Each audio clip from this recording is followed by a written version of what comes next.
As an unknown poet once said, sometimes people come into your life for a moment, a day, or a lifetime.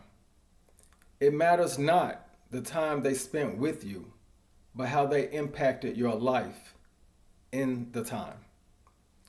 Those words reflect the impact that the person we are going to celebrate today has had on each of us. I am so happy that all of you are here with me today. We have gathered to celebrate a very special person who we all love dearly. He has made it his mission to be a shining light in so many people's lives in a positive way. Some of you may know him as a friend, some of you may know him as a deacon at the church, but I know him as my dad. He is the person who has always inspired me over the years because of his leadership, hard work ethics, and mentoring.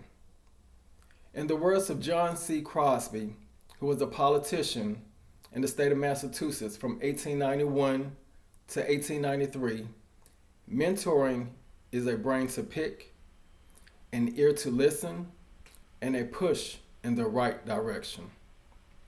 I know some of you may remember when my dad decided to start what we call junior worship at church. For those of you who don't know, this is a place where kids and teenagers had church service while the grown-ups were in the main auditorium. The Bible lessons were broken down so that all of the kids could understand the message, and we also did things like play fun Bible games. Normally, it was boys versus girls, and where candy was the prize.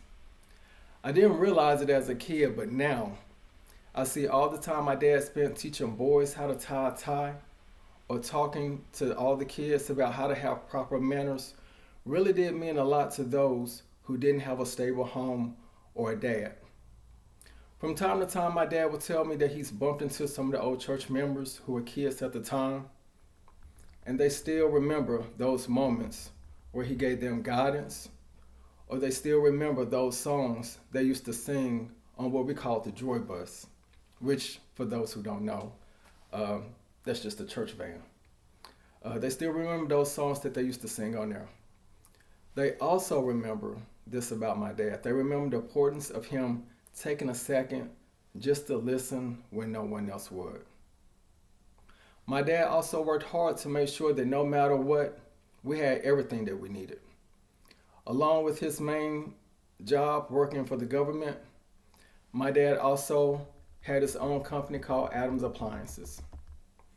After a long day of work at his regular job, he would go and service people's air conditioners, refrigerators, and other things as he did this on the side. I used to go with him on some of those service calls just to help out with little things like running back to the truck, grabbing a special tool, or I'll help him clean out an AC unit. During one of those summers, he was gone quite a bit. And in order to keep up with the high demand of service calls he was receiving, he started coming home late at night and would get up first thing in the morning and go right back to work. It got to a point to where he got extremely sick due to not eating properly and not resting. I remember watching my mom cry because my dad had lost so much weight. He got so small. He was sick for a while. He took about a week off from work. And from that point on, he reduced the number of calls that he accepted. And from that, I realized how far he would go to actually make sure that we had everything that we needed and how far he would go to take care of his family. There was a lot. There was not a limit as to what he would do for us. And to this day, that still means a lot to me. There was a quote by Banksy that is, if you get tired, learn to rest, not quit. I feel like my father surely did that.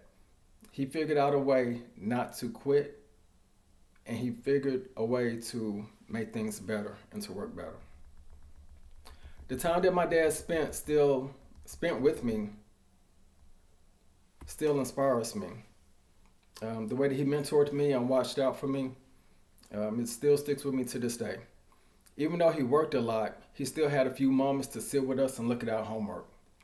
He used to say that he always wanted us to be better and do better than him. On Saturdays, he would take us with him to the church so we could help him clean up. For our assistance, I remember he paid us by the hour to clean the pews, sweep the floors, or do other things around the church so everything would be in order for Sunday service. I didn't realize how valuable those talks were while we were getting things done and getting everything in order, but those talks, they stuck with me over the years.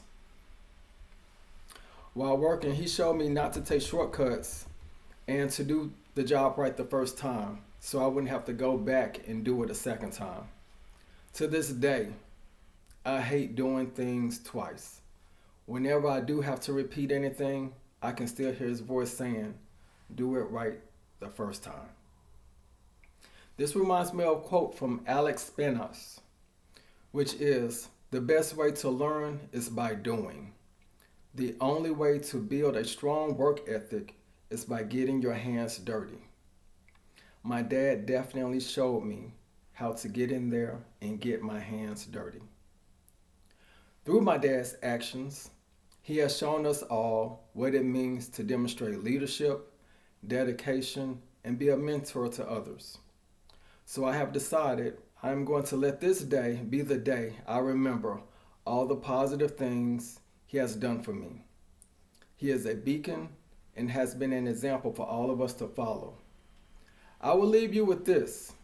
In the words of Ellen DeGeneres, sometimes you can't see yourself clearly until you see yourself through the eyes of other people. I truly don't think my father realized at the time what a major impact he made on so many people.